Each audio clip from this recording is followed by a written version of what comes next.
Now we will go to patient antimicrobial use and HAI data to fill in the largest part of Form A. Begin by pressing the yellow sign. You can see that the second tab is the surgery, McCabe spoor, and catheters. The first tab is all the other information except for antimicrobial and HAI data. On our form we had ICU 1, and the survey date was the 8th of August.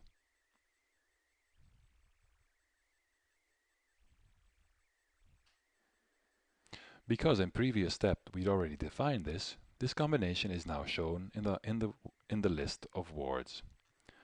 Simply select the one you need, click on the double arrows, and this will be automatically filled in. Next you will fill in the patient counter. As you may remember, there are two ways of doing this. Either fill in the patient counter now, or if you have marked the internal patient code on the form and wish to create the patient counter now, press the plus sign. This will add 1 to the last patient counter. Because we were at 0, this means that the new patient counter is 1. If you worked differently and you wrote down the patient counter immediately on the form, then make sure that you have a list that links the patient counter to the patient internal code.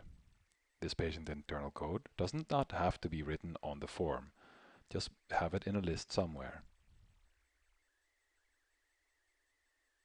The patient counter does not contain any letters and is completely anonymous.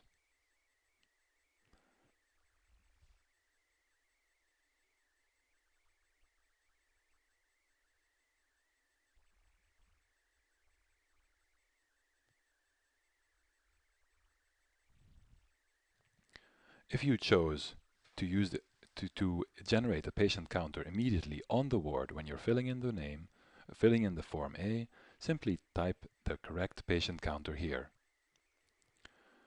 No matter what method you use, do not fill in the internal patient code. Even though it says this is not exported, in this particular 2011 PPS we will not use the export.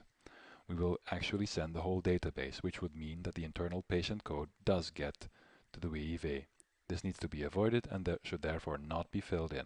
If we ever need to know the patient data, we will give you the patient counter, which you will transform to the internal patient code.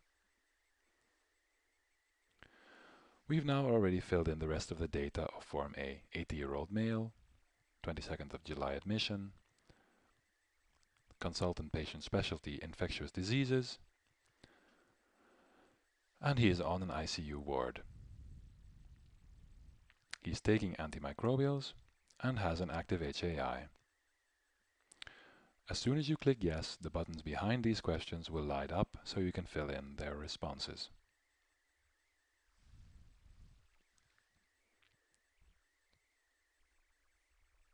This is equivalent to the right side of Form A. However, first we will finish with the left side of Form A, being the risk factors. Here you see the risk factors already filled in. They are all drop-down lists. When you've finished, press Save, go back to the General tab, and continue with the antimicrobial use and HAI data. The Search tab we will not use.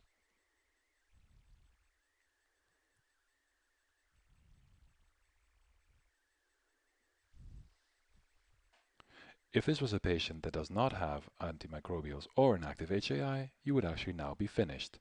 You would save the file and start with the next by pressing the yellow sign. However, because we've marked yes to antimicrobials or marked yes to HAI, we will fill in the rest. We start with antibiotics.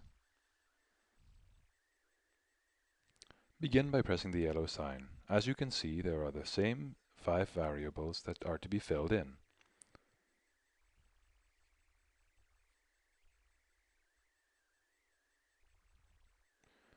Here we've already filled in 4 of them. The first, amoxicillin, will be selected. As you can see, it is a drop-down list that is sorted alphabetically on the generic name. The other variables are also drop-down lists.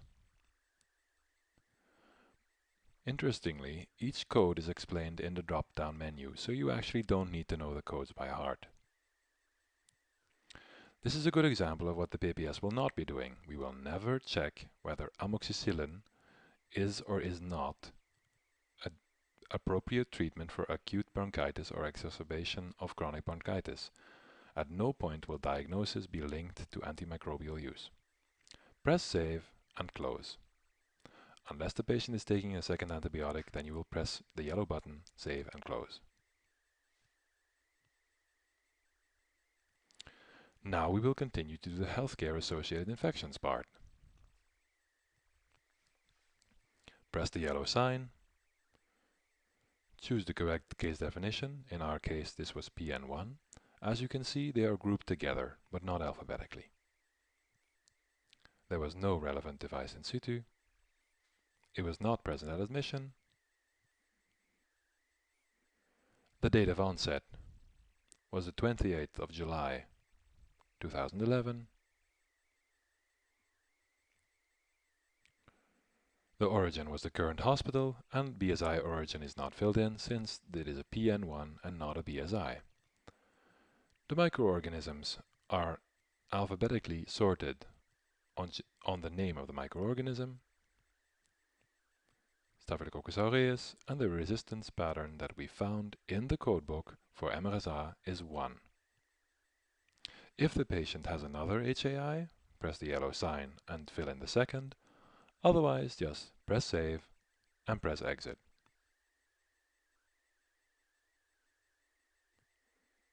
Because we've already done the risk factors, our patient A is now finished. Our patient form is now finished.